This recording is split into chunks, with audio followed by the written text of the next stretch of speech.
Mi vida, por Yeshua de Nazrat. Cartas a mi amada esposa Miriam. Autora María Medina. Voz Salvador Corazón.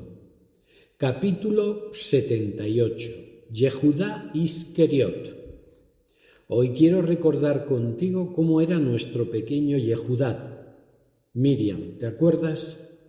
Porque ha sido condenado injustamente, porque su actuación y sus motivos han sido malinterpretados totalmente, sin ninguna necesidad, porque todo sucedió de la manera más natural y además necesaria.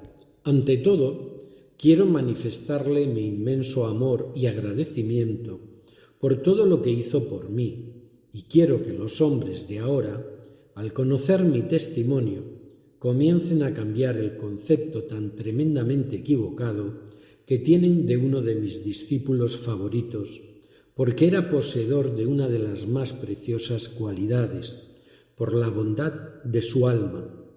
Yehudá fue uno de mis mejores discípulos. Era inteligente, avanzado, muy amoroso. Era fiel a mí como pocos, mucho más que otros de los que nunca ha hablado la historia. Era un alma extremadamente sensible, como un niño pequeño que adora a sus padres y depende del amor que éstos puedan darle para ser feliz y tener su alimento de vida. Yehudá se sentía así conmigo, dependía emocionalmente de mí, me quería, me buscaba, escuchaba cada una de mis palabras con admiración, con total convicción y fe en lo que yo era. Necesitaba de mi amor para vivir, para ser feliz, como un hermano pequeño que adora y sigue ciegamente a su hermano mayor como un ídolo, como un maestro. Él tenía sus ideas particulares, había tenido una cruel y dolorosa experiencia con los romanos. Estos habían asesinado a parte de su familia y de sus amigos en las revueltas que se habían producido un tiempo antes de su unión al grupo de mis discípulos. Yehudá era un celote convencido, deseaba la desaparición del poder romano en Israel, quería a su patria libre y a sus hermanos fuertes y poderosos. Por lo sucedido con su familia, no sentía odio, sino deseos de justicia. En su alma, el odio no tenía cabida, era demasiado bueno y cándido.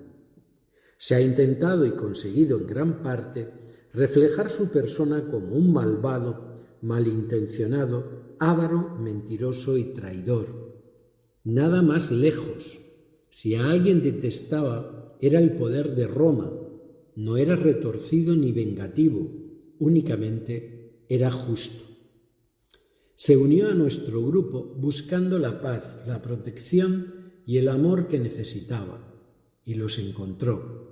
Durante mucho tiempo estuvo con nosotros, viajó, aprendió, curó y ayudó en aquella misión en la que colaboraron tantos. Entre los discípulos tenía algunos amigos, no era cierto que fuera odiado, ni se llevaba mal con todos ellos. Por eso, cuando en nuestra última cena yo anuncié que uno de vosotros me entregará, nadie supo quién era. Yehudá me amaba tanto como los otros. Él quería para su patria lo mejor. Él sabía de las intrigas del Sanedrín para matarme. Tenía contacto entre ellos, como muchos de nosotros.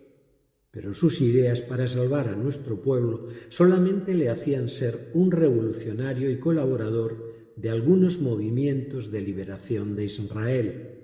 Sobre este aspecto sí tuve que hablar con él en muchas ocasiones para calmar sus deseos de justicia y para encauzar su fuerza, su valor y su energía por un camino de no violencia. Sentimientos que eran compartidos por la mayoría de los hombres de aquel tiempo. No solo era él quien pensaba y sentía de esa manera. El pobre solamente me repetía: Rabí, yo solo quiero justicia.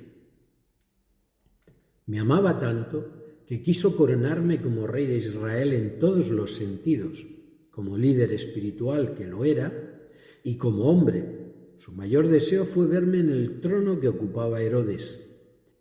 Y cometió un error, por otra parte necesario, para pactar una reunión con los sumos sacerdotes, para que hablaran conmigo, para intentar convencerme de que yo también colaborara con ellos en esta liberación.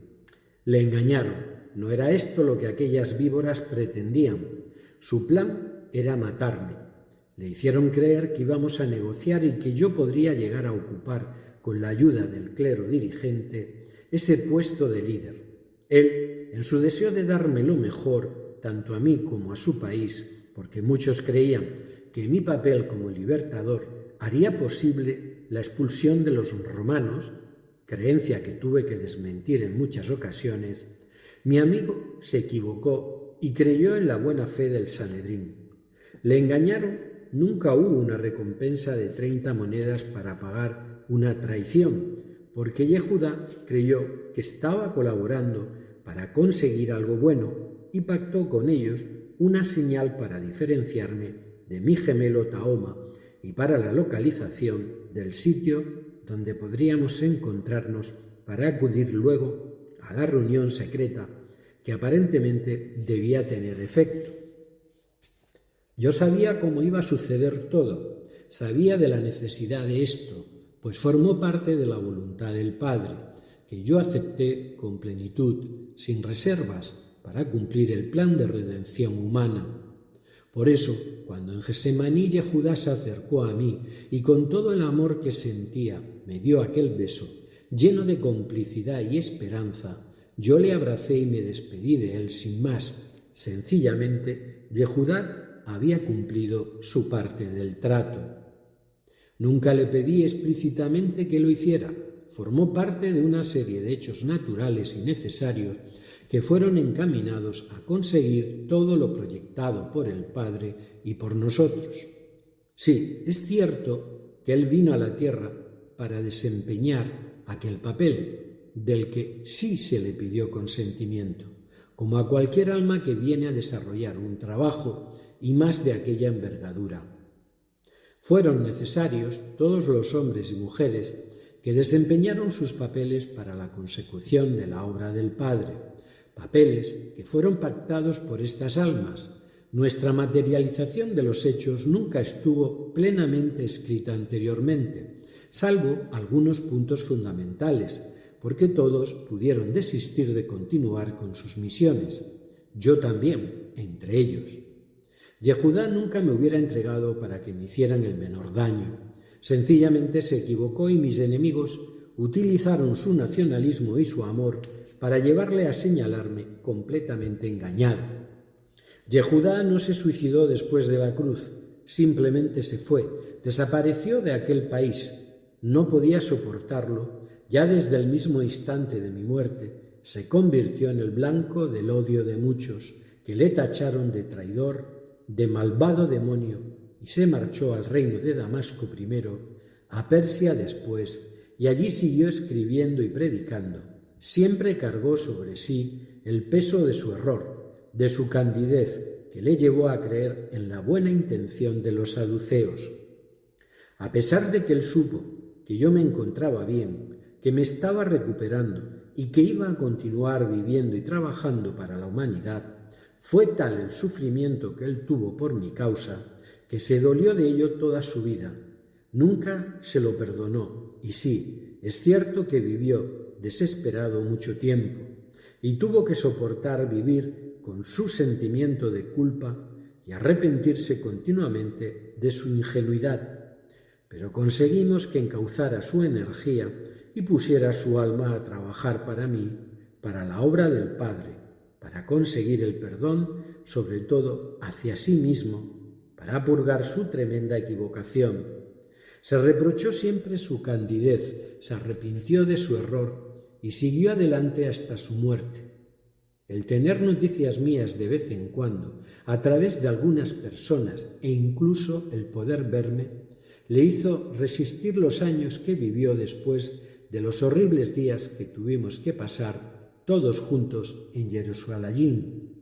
Vivió en soledad, apartado del mundo, orando, pidiendo perdón por su error, sobre todo a mí, porque pensaba que me había fallado, cuando jamás fue así, porque, como os digo, su error fue absolutamente necesario. Recibió mucha ayuda del Padre, porque de no ser así, sí se hubiera suicidado. Su culpa era demasiado grande, no hubiera podido soportar su error y lo que provocó el haber caído en las manos de mis adversarios. En múltiples ocasiones se ha ofrecido voluntario para seguir trabajando para la humanidad. Os diría que continuamente, sin descanso, para realizar misiones difíciles, como misionero en países salvajes, entregando su vida incluso, y como él siempre decía, para ti, Yeshua, porque todo te lo debo para compensar lo que hice, porque su alma lo necesitaba, porque era su forma de perdonarse por el tremendo error cometido. La historia, el paso de los siglos, le devolverán a su lugar sin ese papel de traidor que actualmente ocupa, aceptando con valentía el papel que desde aquel momento iba a desempeñar para la historia durante siglos, el de un malvado y codicioso traidor, siendo despreciado y odiado por todos, por algo que no había hecho, por unas intenciones que jamás habían estado en su corazón. Extendió mi doctrina por muchos sitios, porque era uno de los más puros de sentimientos. Yo me presenté ante él en muchas ocasiones, unas en cuerpo físico, otras en luz, y le conforté en su soledad y condena. Quiero proclamar ante todo el mundo que mi amor hacia él es muy grande, que le agradezco inmensamente su valiosa ayuda y su gran sacrificio, que solo el amor a Dios le hizo aceptar. Que la humanidad llegue a conocer la verdad en su momento y a restituirte a tu auténtico lugar. Yehudat, amado mío.